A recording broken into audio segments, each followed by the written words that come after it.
Welcome to another episode of the Popko Project. And today is a little bit of a different style guest, which is awesome because this year I said to myself I wanted to kind of get out of my comfort zone and interview people that aren't musicians. Um, Although you kind of do fit into that category, I guess you could say, and we might get into that. But today we have Guilford Adams on the podcast, and he is the director of a new documentary called American Clown. And American Clown features many famous actors who everyone's familiar with, including John C. Reilly, Step Brothers, Walk Hard, Talladega Nights. My favorite appearance of him is Dr. Steve Brule from Tim and Eric Awesome Show. He's also got David Arquette, who was in a lot of the Screams, and then also Steve-O from Jackass. Everyone knows Steve-O from Jackass, but Guilford himself is also a famous clown. He's appeared in Yeah, Lucifer. He's appeared on The Late Show with James Corden, Jimmy Kimmel Live. So, Guilford, I'm very excited to have you on today. So, thanks so much for joining me. yeah. Apparently, they'll let any clown on this show. And that, yeah. No, I'm excited to be here, man. This is great, and yeah, I've been lucky to have carve out a middle class actor career here in Los Angeles, but my side hustle has been, and sometimes it's my permanent hustle is, or my full time hustle is being a clown. So I have done everything from kids' parties to corporate events to 30-year-old birthdays at some bar in Silver Lake. It's just kind of what I do. Well, it's funny. Like, I honestly haven't really even thought about clowns in any aspect Yeah. anytime recently. And then, I saw the trailer for this documentary and I was like, wow, there's like a really deep history that, as you get older, I think you might kind of forget. At least, I mean, maybe today's generations kind of doesn't know about those things. So it's kind of great that you've done this, but it really got me thinking of, growing up and clowns were a part of every birthday party. And there's some, the famous ones. There's Bozo and there's you name it. I mean, even Ronald McDonald could be considered a clown, I guess you could say. Oh, he's very much fun. Yeah. But yeah, so I haven't thought about clowns in a long time. But like I said, the trailer really kind of captured that essence, that history of clown culture. And as far as you kind of talked about your story so far, but who was Guilford Adams in your own words? Well, I mean, I don't know. In my own words, Guilford Adams, I mean, I've always been kind of a clown. I've always gravitated towards being a physical performer, even before I got into acting. I was a collegiate diver, and I kind of fell into acting right as like the diving thing it lost its luster a little bit for me, and the competing on the college level and stuff. It just didn't seem kind of really my bag. And that's when I got into kind of acting, but I got in a physical way because I had come as an athlete and as a tumbler and that sort of stuff. I from diving on the platforms and springboard. And then and so because of that physical thing into acting and wanting to do that, the clowns just they came alive. Shakespeare was very accessible to me and doing the servants and all that sort of stuff and the language and it just so I've always kind of been in love with these I don't know, like older type the historic type of professions. I've just liked it.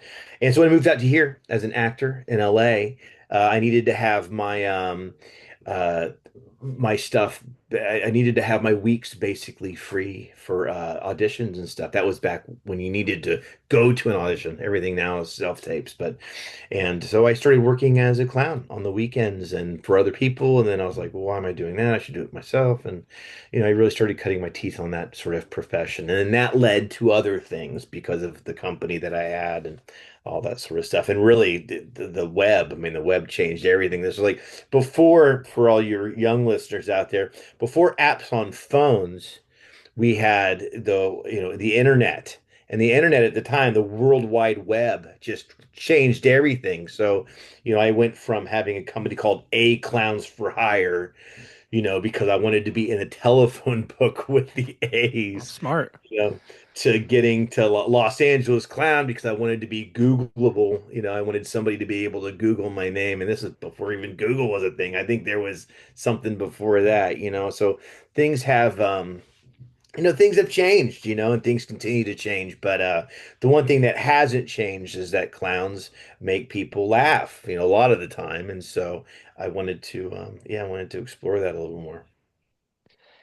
Yeah. So, as far as, what was your path into filmmaking? Obviously, you've been out in LA and you've kind of, how long You have you know, been there I for? right, I've been out in LA for 25 years. No, I've been out for 25 years. I started as in I found the bug in Tennessee when I was an athlete there. I quit diving. And then I transferred to University of Texas because that's where I'm from. I'm from Houston. And it was silly to pay out of state tuition if I wasn't diving anymore. I wasn't on the team. And I kind of got the acting bug in Tennessee, came to Texas, and I was lucky enough to get in the BFA program. And that just kind of started it. And then I did some feature films in Austin, like in 95 and 98, 99. And I did a movie called Boys Don't Cry. At the time, it was called Take It Like a Man, where I played Hilary Swank's dad and a couple flashback scenes. And then in this, I was Taft-Hartley, which is a big thing as an actor. Like I could get in the union. I'd done one union job. So, at 2000, right after Y2K didn't wipe us out, I was like, I'll go to LA and see how we do. I can get my union card and all that sort of stuff. And that's kind of when I moved in. And then, so this stuff had been percolating a little bit. But when I got out here, I had some skills as a clown. I could do animal balloons and juggling and that sort of stuff. And so I really started kind of delving more into it. Um, Out of college, I had auditioned for clown school, which is the Ringling Brothers and Barnum and Bailey Circus had a clown school that was pretty famous. They had for years. In '97, I auditioned, but I didn't fill out the paperwork because I just felt like they would see how awesome I was. They just give me apart. So I didn't follow through really, and so I didn't get in that year. But then that year was the last year they did it. Unbeknownst to all of us at the time, it was like, okay, now clown school no longer exists. So I was like, so I really kind of learned the trade kind of working on my own and doing kids parties, a big portion of it. And then eventually meeting back up with everybody that did get into that clown school year. And I became pretty embedded with all those guys later on. So, clown school is a real thing. Clown school was a real thing. I think they say it as a joke, kind of like, here you go to clown school, you go to school. Right?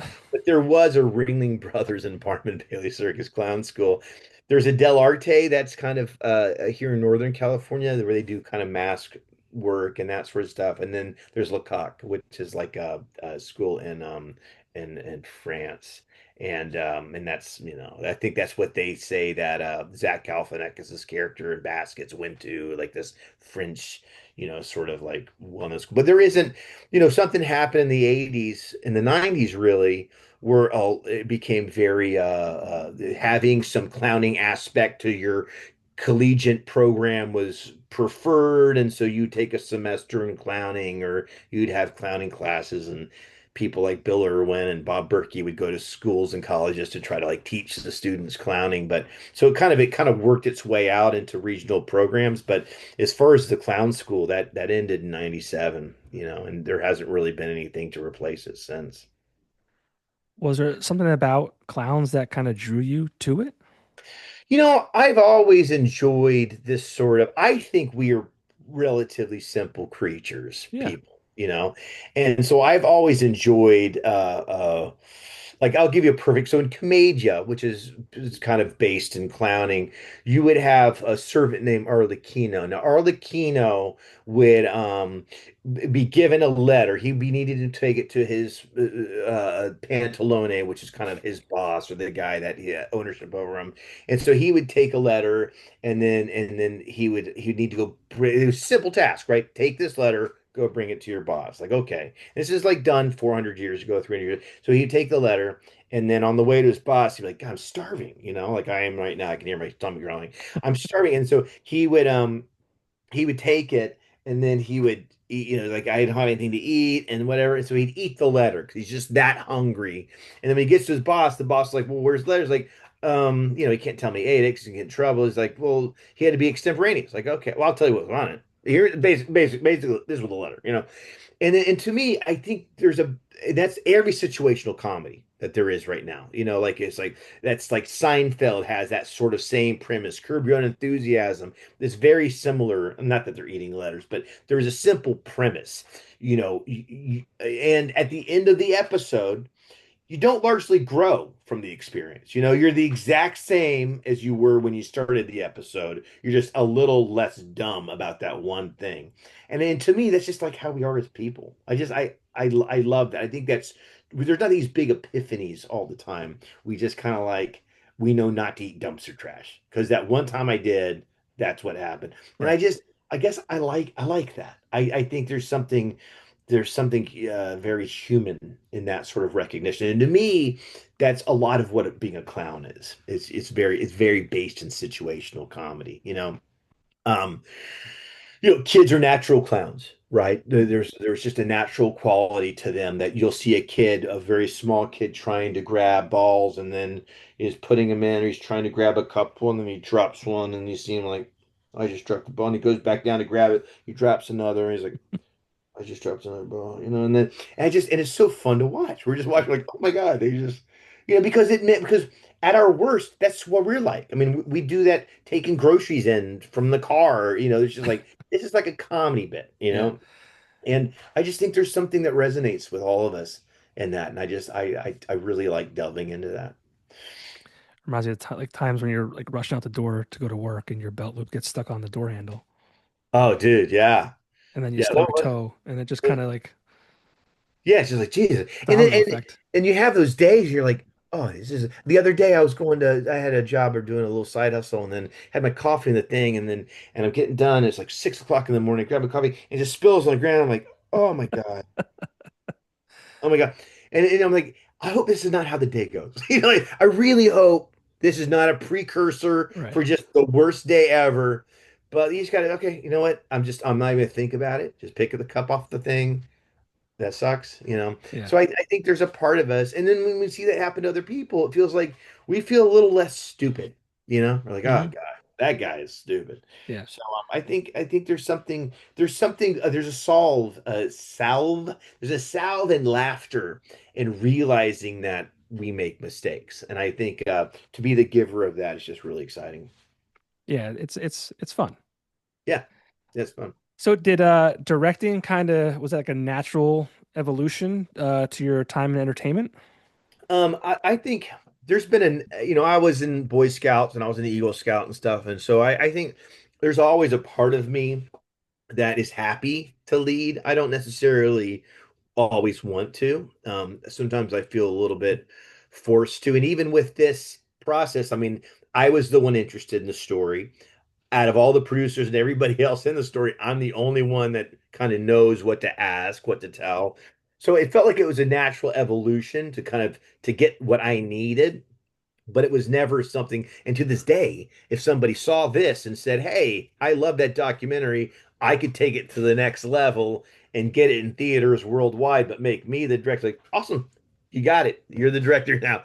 It was only because I was doing it in lieu of somebody else better than I could do it.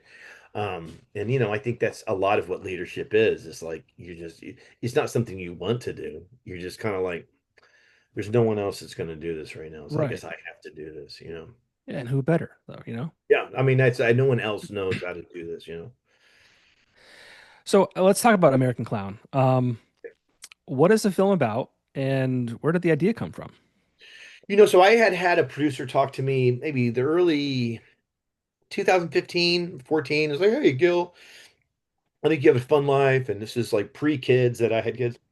I was like, we should do a documentary, and I was like, and at the time, I had been employed by the owners and operators of Southern California as an assistant to Ronald McDonald. So I worked very closely with Ronald McDonald. And it was around that time I was like, I don't want to mess anything up there. And I've got, Potentially we want to start a family and all that.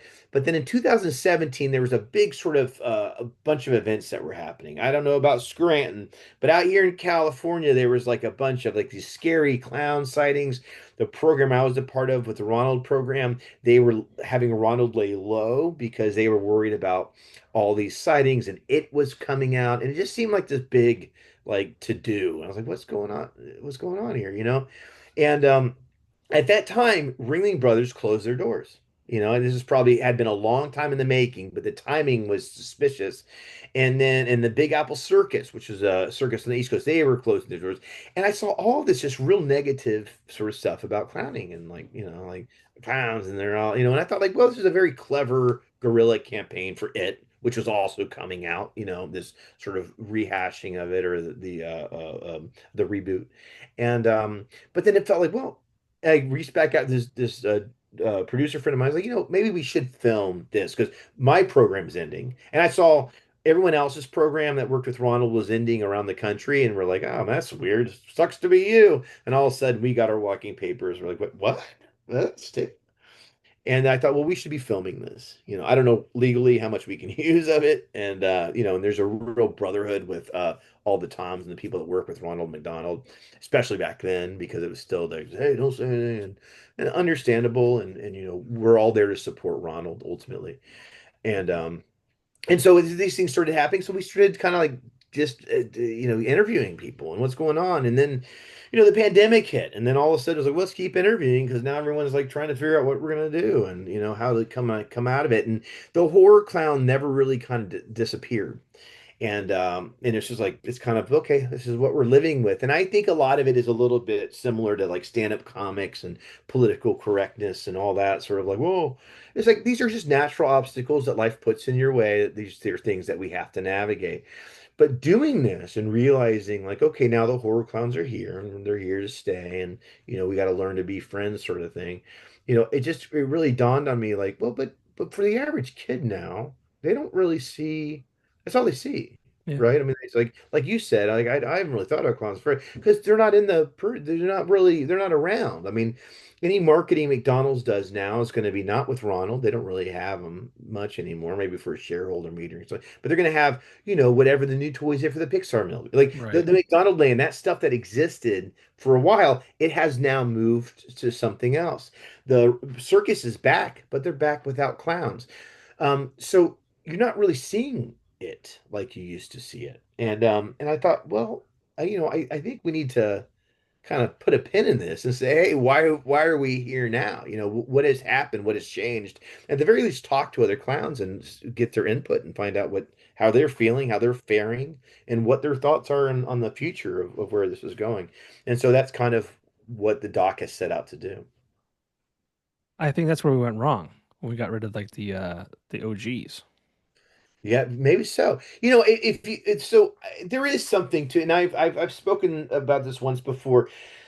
Clowning is really a reflection of our time. So back in the 30s, you had during the Great Depression, you had a very famous clown who was a trapeze artist that was injured. His name was Emmett Kelly. And Emmett Kelly became this sort of tramp clown that a lot of people know. He's got like a beard and stuff. And his jacket's got like a little clothesline pin on his for his tie clip, and his pants are too big and all this sort of stuff. And it's like that people probably related to this clown because like, well, guy looks like my uncle, a little bit, a little more clowny, but basically him. Yeah. And then you get into the 30s and the 40s, and this major carnival show circus is moving around, and it got more commercial and a little more successful. And then you see clowns that have kind of more august, which is a lot of ringling clowns, but kind of big eyes, but some sort of skin tones here and a big mouth, whatever. Lou Jacobs and these sort of, and it's like clowning is becoming a little bit more popular culture. And then corporations start really latching onto it. You see, back in the day, Burger King had a clown. Ronald gets their clown. Bozo, the clown. The kids love clowns. He's doing this sort of circuit around. There's lots of different Bozos and lots of different markets. All of these almost need their own documentary. I mean, Ronald needs his own documentary. Bozo needs his own documentary. Like, there's so much rich tradition going on, and they just kind of spin off. But we're just kind of we're like a tapas. We're just trying to deal with all of it as it's kind of going through.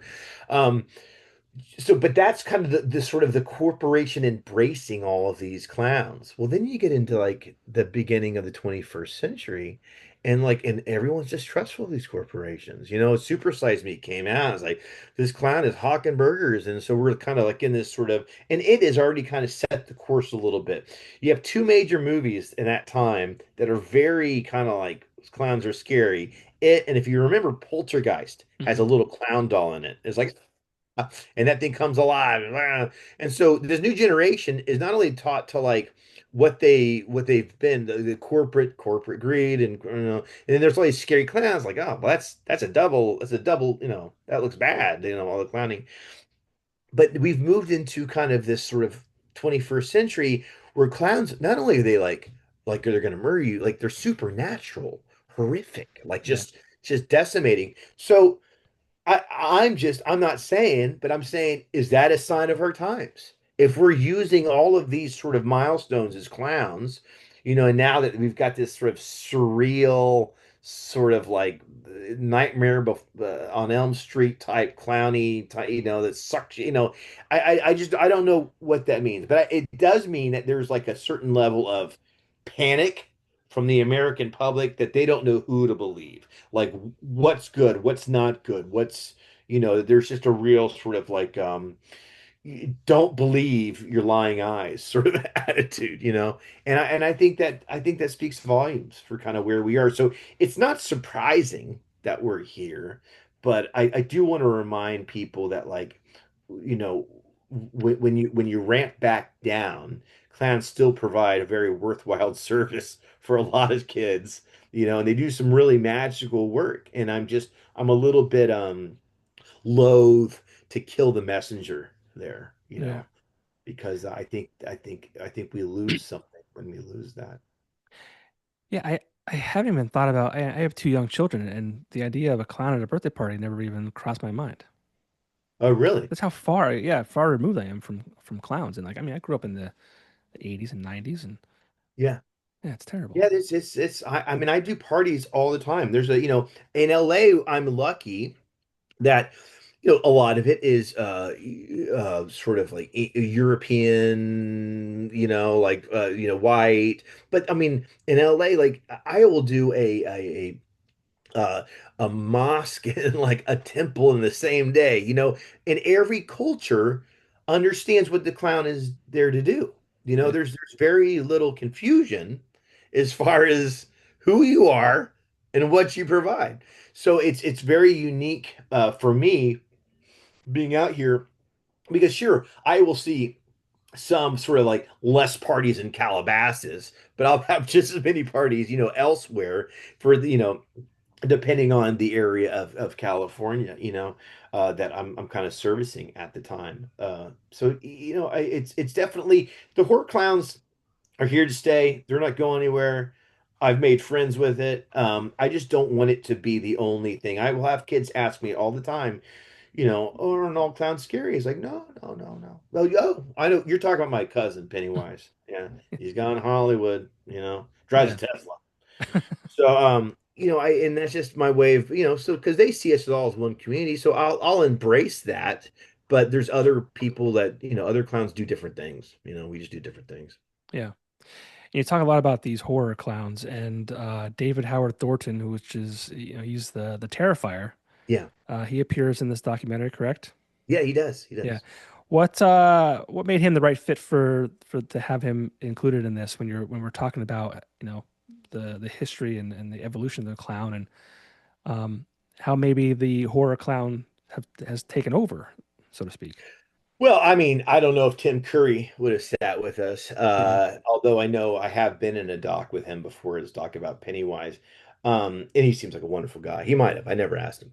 But I like David because he's a recognizable name. A producer actually, before I even knew what the Terrifier was like, I think we should get him. And I was like, okay, I do think we don't need to like we can't just pretend the elephant in the room is not there. Like, we need to talk to a horror clown. And I was so intrigued by his interview because it was like, oh, he's a clown. It's like he loves everything. He has the same references that I do. Loves a lot of the stuff, and the reason why that movie's successful is because he's enjoying what he's doing. And kind of the mayhem he's creating, and he's kind of silly and funny, and people are like, "Oh my God, I'm laughing at him," and he's killing that person. Yeah. So he's utilizing the same skills, except he's putting a very macabre twist on it. And he'll readily admit that a lot of my buddies back at home are like, dude, you're giving us a bad name, and he says that in the doc. But I think it really speaks to volumes of our like our limited ability to differentiate or to think for ourselves or something, because there's plenty of people. There's a murdering nun out there, but not everyone thinks assumes all nuns murder, like, Right. so I'm not sure where the disconnect is, other than it's a little fashionable to like to be negative about stuff, and it creates community and to bond over that, and I don't think we have a very good clowns in general have a very good PR campaign. Sharks have a better PR department than we do. They have a whole week on Yeah. TV, and we have very little speaking for us. So I thought, like, well, I will put a foot forward and speak on behalf of me as a clown, and hopefully others will echo what I'm saying. And that was kind of the goal. Do you think that happens? Do you think this like kind of reintroduces the history and kind of uh, catapults it to like a new thing or a new level? Well, I think there's a resurgence of it to begin with, and that was part of why we wanted to release it when we did. Is I think there's always backlash, right? We see that a lot right now in Yeah. America. We see pendulum swing this way and swings back this way and swings back this way. And I think for a lot of people, you can hate on something long enough before people are like, like, wait, what? Why are we hating on that? Like, I'm sure, people are going to start listening to Nickelback and be like, dude, they're great. Have you actually heard Nickelback? Yeah. And so I think of it, but for years it was just like, Nickelback. So I don't think people are really paying attention to what they're hating on, other than just like, well, it brings me closer to people to dislike something. So I think that there will be, or that there is kind of like, that it's time for it to swing back this direction. And I mean, my hope is that with the doc, I've talk to enough clowns and their feeling about it, that they'll see a little bit of the human behind, you know the mask, as it were, and why people like this would do this, and kind of like, oh, I didn't notice that does a lot. I mean, if you look at a newscast, any newscast, it's going to show you just the worst of the worst. I mean, that's what we want to watch, right? We don't watch like sweet, nice. I mean, we say that we want to, but then we'll Right. turn the channel because we want to like clickbait something else and be like, that's horrible, and it's just so what, so then just one day all we have is horrible stuff because all you want to watch, like, that sounds terrible, and so I think we need, even if it's not something that feels like it's not getting as many clicks as the horrible stuff, we still need to tell these stories, because otherwise we'll just be left with like, what's the point of even going on? Everything looks so terrible. So I'm trying to tell kind of a positive thing while recognizing the negative stuff that kind of comes along with it. Yeah. That, I think there is so much good. Puddle's Pity Party is doing a great job singing songs and kind of pushing this clown lore a little bit further. For viewers that don't know him, Puddle's Pity Party, please Google him. Medical clowning does so much for these young people that are like sick, and I think, is this going to destroy programs because we're too fixated on the horror clown? And even if you love horror clowns, if it's horror clowns 24/7, those will go away too, because people will be like, that's been done. We're tired of seeing it. So I think just to continue the horror clown thing, we gotta mix it up a little bit. We gotta have other clowns in there just to kind of like to make it feel fresh. Yeah. No, I like I said, I love this because like I guess I haven't thought about clowns in forever, and it was nice to kind of reminisce about the growing up and things like that.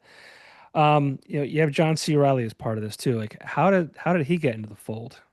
I did John's kids' parties way Okay. back when, 20 years ago. I mean, I've been a birthday party clown for 20 something years. So, a lot longer than I thought I would be, to be honest. But I like it. People are like, "Hey, you keep doing this." Like, yeah, I'm by myself. I make really good money doing it, and you're never catching somebody on a bad day. Yeah.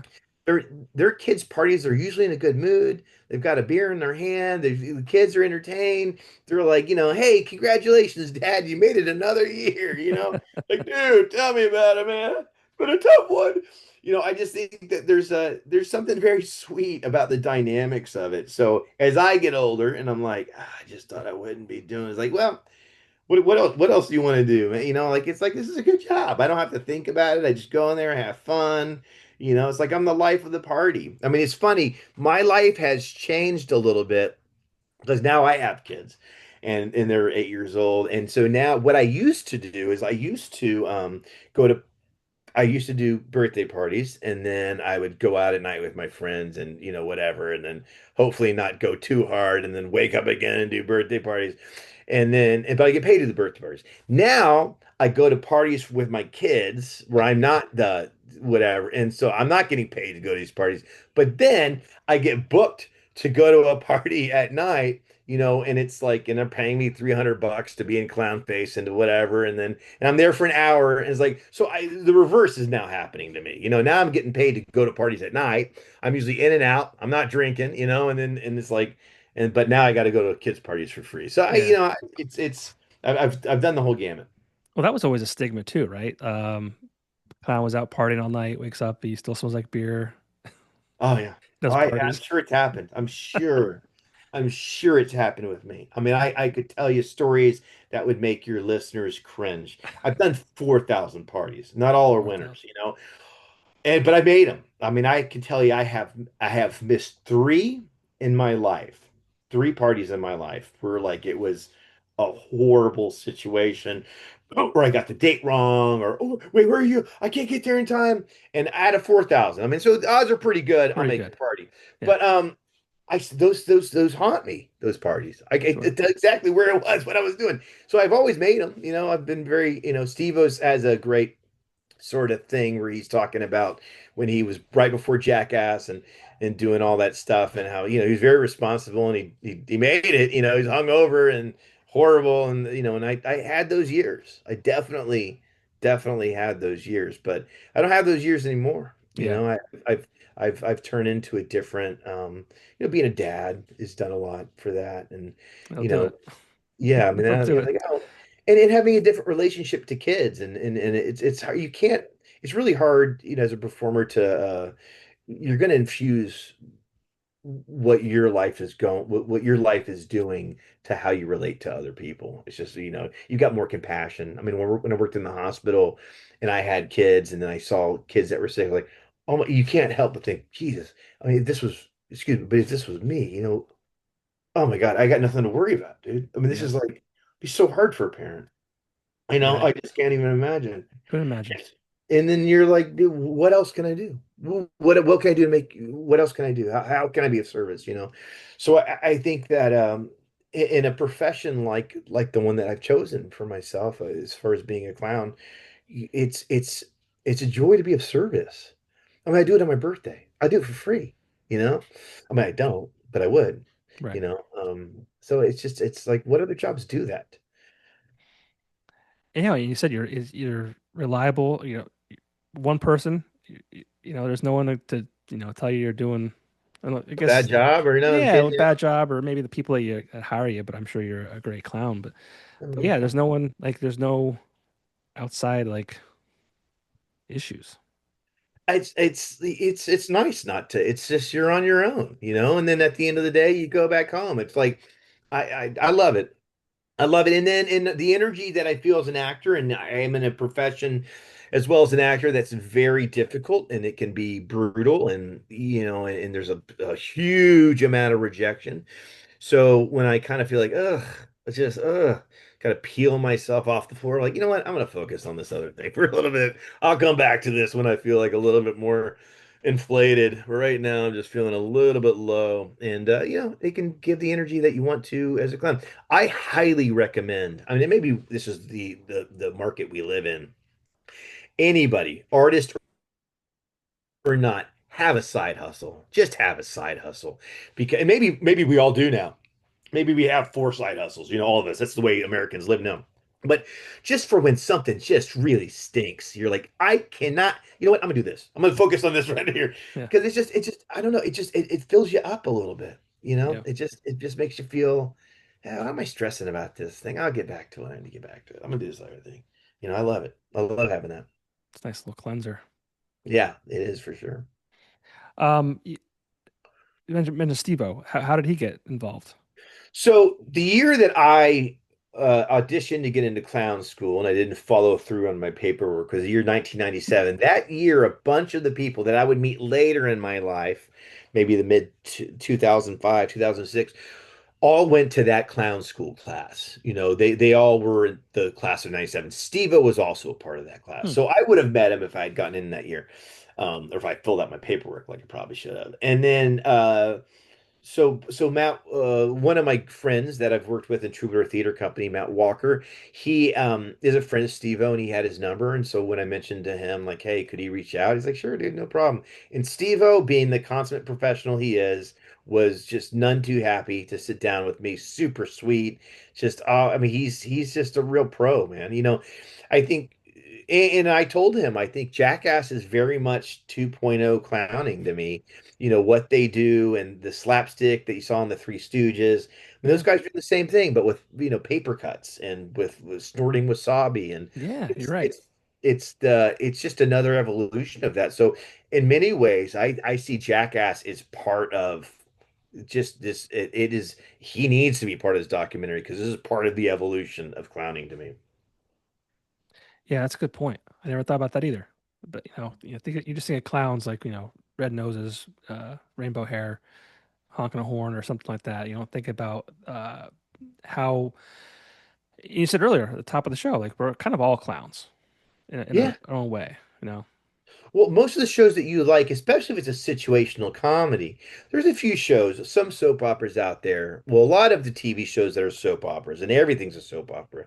Things are either soap operas or situational comedies out there.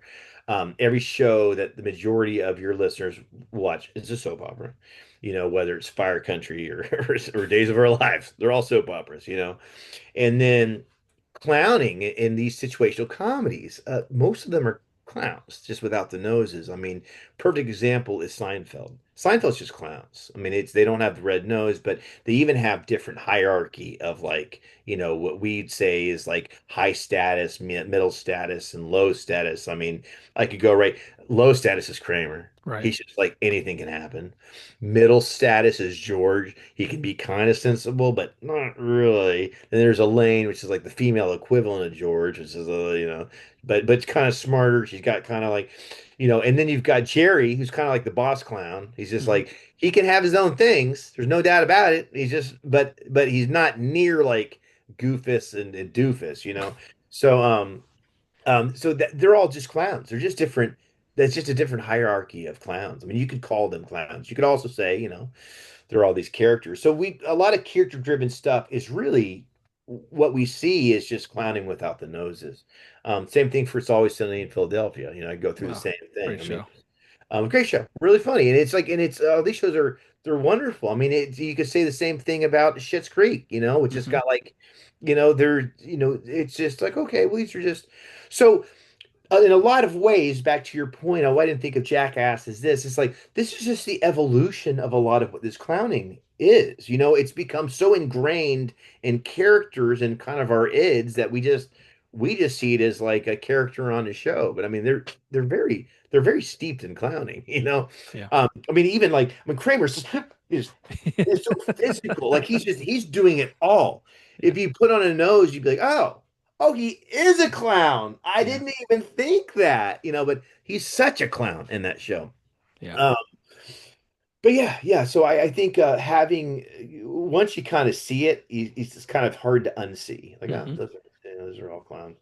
And I think maybe that's a lot of where where society's tastes are changing, right?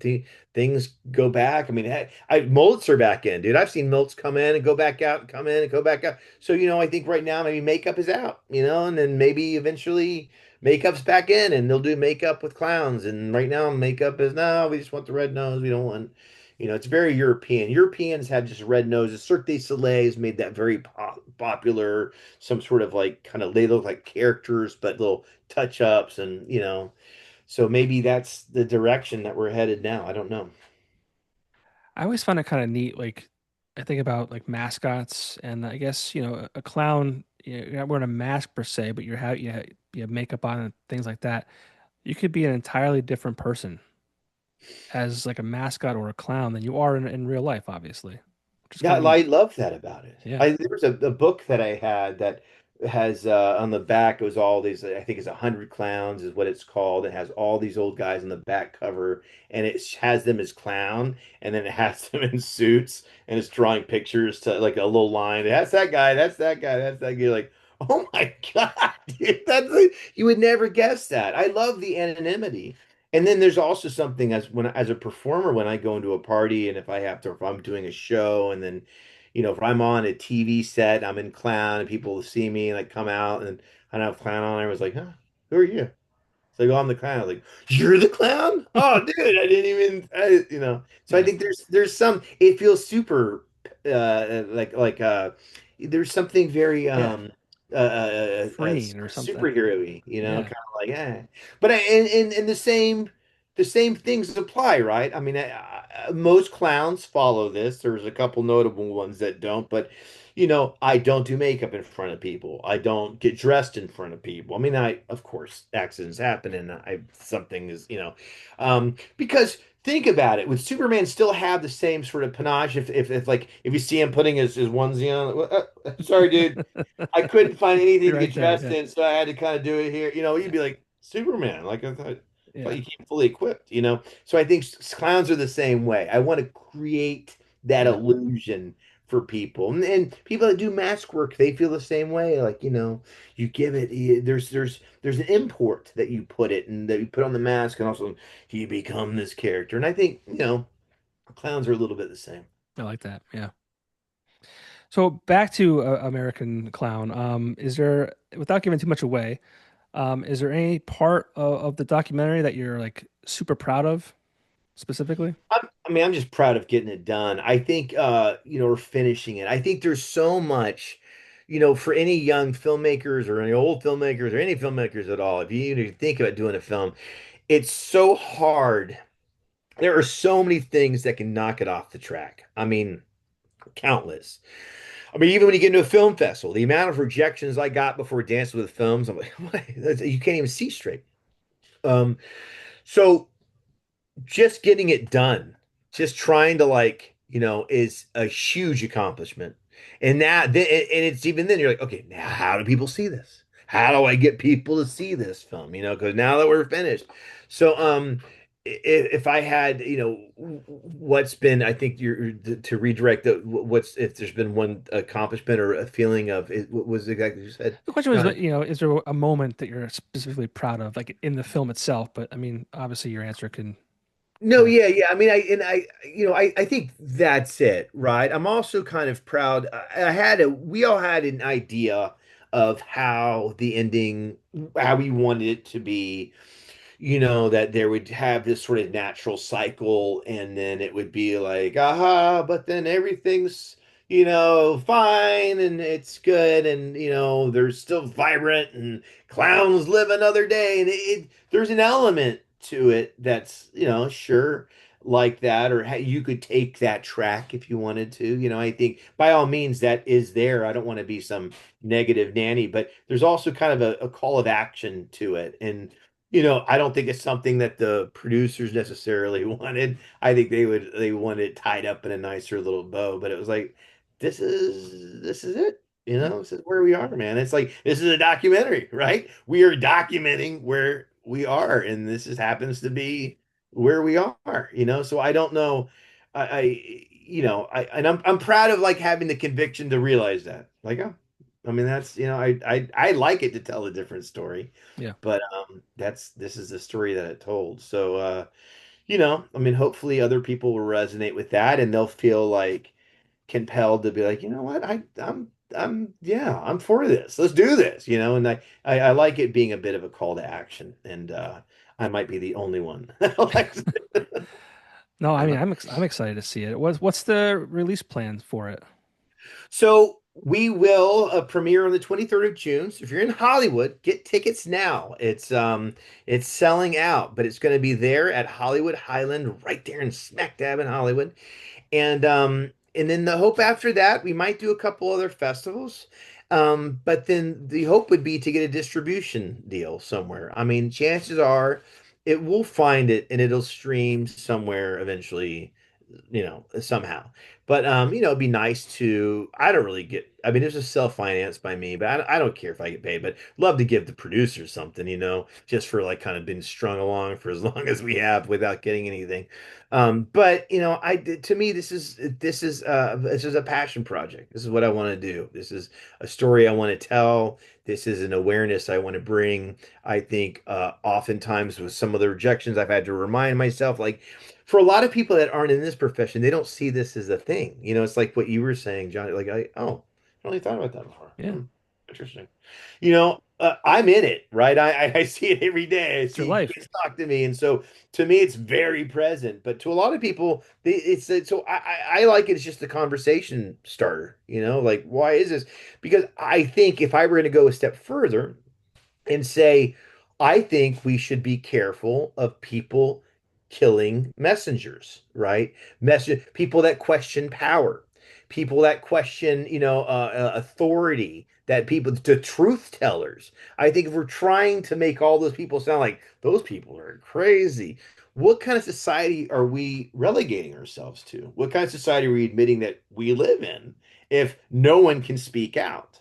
And I think that's a little bit of what I think we're creeping on. And I think it's worth asking this question of like, what are we doing here? Why are we killing these people that make us laugh? I mean, that should be kind of alarm bells. Are we the canary in the coal mine for some bigger things to come? So, I'm not saying that that's what that is. I'm just saying this is the beginning. I'm seeing some frayed edges here, and I think that it's worth recognizing and documenting. Yeah. Now, is this a one-off, you think, or do you think this will kind of lead into some other things? I think this is I mean, I could do American Clown too, because I don't think the story's finished, I got to a point, the producers, there's lots of people that we still want to include. I had hit my list of people I wanted, but I think there's, a potential for others. It was very difficult at 90 minutes to add anybody else in without like getting rid of somebody else. And I had some really wonderful voices that are less recognized that I didn't really want to kick to the curb because I want to get this other, I felt like we had been well represented. And to everyone's credit, whether I Bill Irwin, John C. Riley, David Arquette, they're like, dude, just use me sparingly, or I don't want to. And so everybody said that, like, I don't feel like you've got to, really tout me, and so and I did, and we used everybody sparingly. I mean, I think people but it would have been hard to bring other voices in. So, in answer to your question, I could potentially see something else happening in the future, or it could be a series too, and we could go out to clowns, and heck, we could do not an American clown, but a Russian clown, or I don't know. Yes, yes, the answer is yes. That's cool. You got to do a tour. You got to do a tour with the movie in different Hey, I theaters. would like that. There's been talks with that too, to do kind of like a brick and mortar tour around and to have clowns there and that whole sort of thing. So that would be fun too, because I think the film does a good job. And the editor that we had, Casey Pinkston, also co-director, did a wonderful job in really giving us a primer at the beginning. And this is how clowns go through it before really identifying all the obstacles we're now facing. So I think for someone that's not maybe steeped in a lot of clown knowledge, they'll have some by the time they get out of here. Yeah. Well, I have a couple last things, and maybe we could wrap it up. I really appreciate your time today. Yeah, thanks for having me, Um, man. more iconic, red nose or rainbow wig? Oh, I mean, in a good way or a bad way? I mean, to me, I Iconic, yeah. think, Like you see that and you're like clown. Like what do you think is more oh, iconic? red nose, Okay. a rainbow wig. I see a bad clown Okay. whenever I see a rainbow wig. Okay. Have you ever ridden in a clown car? Yeah, I have a clown car. It's probably not the clown car you're thinking. I have been in when I did Modern Family, we were got into a Mini Cooper, but I've never been into a clown car provided to me by a legitimate circus. So I guess yes and no. Okay. Um, I have better talent, and I guess that's not really the right phrase. What do you think is more challenging, balloon animals or face painting? Oh, for me, face painting. Yeah. I mean, maybe because I'm just that's a part of that. Or I try and I do it, but like I'll try to like, hey, sure you don't want a cat, so I tend to but then balloon animals can be the same thing. I feel like that skill set for me is a little bit is expanded a little bit. But I have I have seen balloon twisters, and one of the producers on this movie is an excellent balloon twister, and I have seen face painters that would just make me want to like never do it again. Hmm. So. I think my favorite, and might just be my favorite based on my limited viewing of this type of thing, but favorite scene in a movie is Wedding Crashers with Vince Vaughn. Bicycle, make me bicycle. Maybe a bicycle clown. And Yeah, I used to get that a lot. I used to get that a lot. I was, Now less. yeah, I was gonna ask you if like that was like that's gotta be like a fuck you type of thing, right? Bicycle, yeah, it happens a lot. And Yeah, then this is, there's be a lot of the same similar jokes that clowns get. And then a big one is like, hey, you're clowning around. right, Yeah, you get that a lot. Like, right. I'll try. I'll try. It's all in good spirit. Listen, anytime to engage with the clown, I think is good. It really, to me, to me, it really and then this may be something I need to look at and talk to my therapist about. But when I see when I'm in a situation and I'm going to something or I'm a clown or whatever, full clown, and I see somebody kind of like just on their phone and look up and not be like, oh dude, or like, oh my God. When that's not a reaction and it's just kind of I think you gotta be a miserable person. Yeah, You just got. I mean, there's nothing in you was like, hey, oh man, hey, or like a second gaze, or like, oh, hey, yeah, not just kind of like, oh, I just think like, who does who does that? yeah. Who does like? I'm just doing this for. I just think it's so weird. So I have to like. I need to talk to my therapist about it. Like, I feel like those are bad people, and it's probably I not a good agree. way to think. It just feels like what's like. I agree. I agree with you. I think you're fine. Or not people that have lost their kid. And I don't mean like literally lost their kid. Maybe that too. But kind of like, there's a part of me growing up with my father, who I love.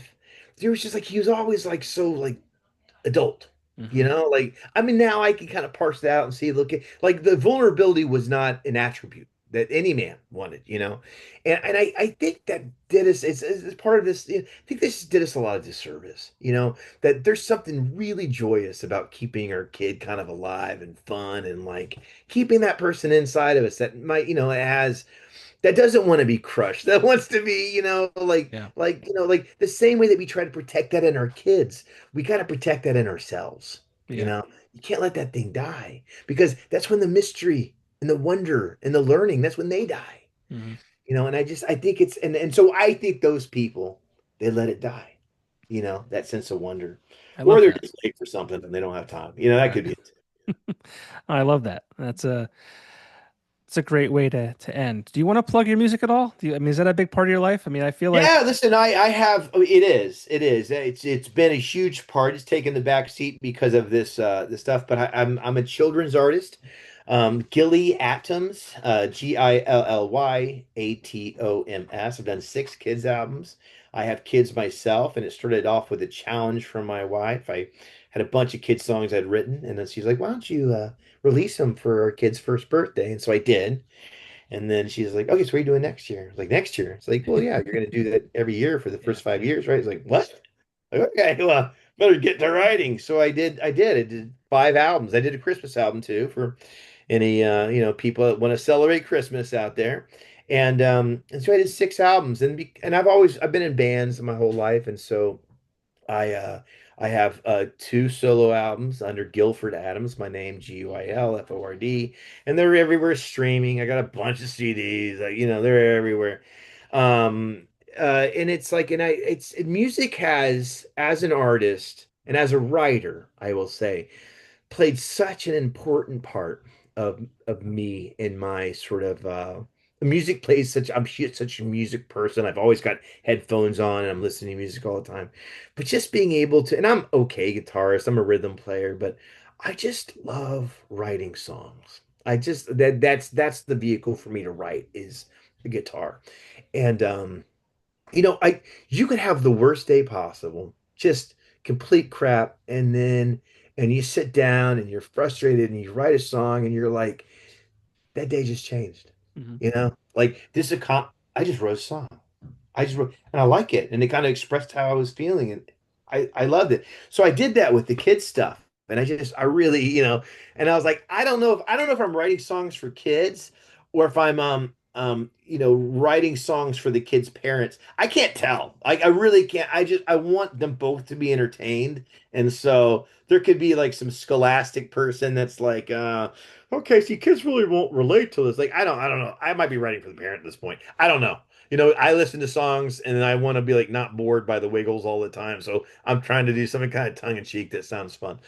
And then my adult art, it's like, my solo stuff is just about the way I'm feeling, and it's very country sometimes, but it plays the gamut. So yeah, I for anyone out there, if you haven't started playing guitar or ukulele or something and you're on the fence, just do it.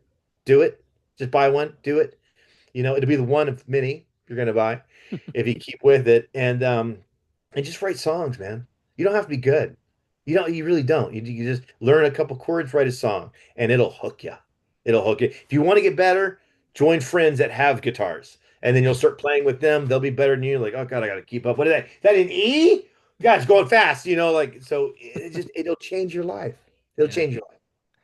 I never got into playing music. I've just been a music lover, which is one of the reasons I started this podcast. And it was trying to get like just entertainment in general. So again, this is a perfect, it's, you know, part of that. It just kind of gravitated towards musicians that I've been doing over the past 4.5 years. So it's really always cool to expand and talk to directors and actors and comedians. And I just did a UFC fighter the other day. But as far as music goes, I never, and it's too late to start now. People say it's not, it is. And I will die on that hill. It's too late. I have very little time the way it is with, full-time job doing this. My wife's got a full-time job. She's doing school too, kids baseball practices, and it just, I know, man. I get it. I it's get it. not. I thought you were going to try and like convince me. That's why I No, went on a no, little rant I'm gonna there. let you convince yourself. No, it's not going to happen. I get it, man. I get it. I get it. I mean, listen, we have guitars everywhere. Every room, I got a guitar here, got guitars over there. My kids haven't touched them in a while. I buy guitars for them all the time. I mean, it's like a problem. Any Yeah. guitars is like, dude, I got two. And then you hide them, you sneak them in. Then you don't buy guitars. Now you're buying ukuleles. Like before, I'm like a little one stringed instrument. I just need something. I need some. But it's just, yeah, once you get the hook, man, it's just writing that song is just, it's one of those highs that you can't, it's like falling in love, Yeah. you want to feel it again. You really like, oh, I gotta, so, and then you got to record, and then you do them and a bunch of them, you're like, well, I don't want to forget them. I better record them so I Yeah. can move on to other songs. And then all of a sudden, before you know it, you've done 8 albums. Yeah. I wish I would have tried at a younger age. My mom wanted me to. She's like, why don't you take banjo lessons? And I'm like, why did you position it as banjo? Like, that was like the least coolest thing you could have tried to Oh, make me do. banjo's cool. Now it's No, cool. yeah, now I It's would have come been like, back. yeah, hell yeah. But Now like it's back then, cool. I'm like, Well, I'm let me gonna go. check back in with you in 5 years and see, because I keep saying that about piano, and I'm Okay. like, oh, it's just too late. Oh, I should do it. So I'm gonna check back in and see how both of us are doing. All We right. could both be at the same spot. Sounds good. Okay, man. Well, Thanks for Guilford, having me. thank you so much. I appreciate it. American Clown. I hope people out there get a chance to see it. Yeah, And looking forward to it. an American Clown movie on Instagram, AmericanClownMovie.com. Yeah, just and yeah, don't lose your kid. right? I mean, physically, don't lose. If Right. you have a child, don't lose that child, please. Right. But also, don't lose the child inside of you. Right. That's my parting advice. Can I have you for 10 seconds when we hit stop? Yeah, All right, thanks. Thank you again for doing this. I really appreciate it. yeah, man. Thanks.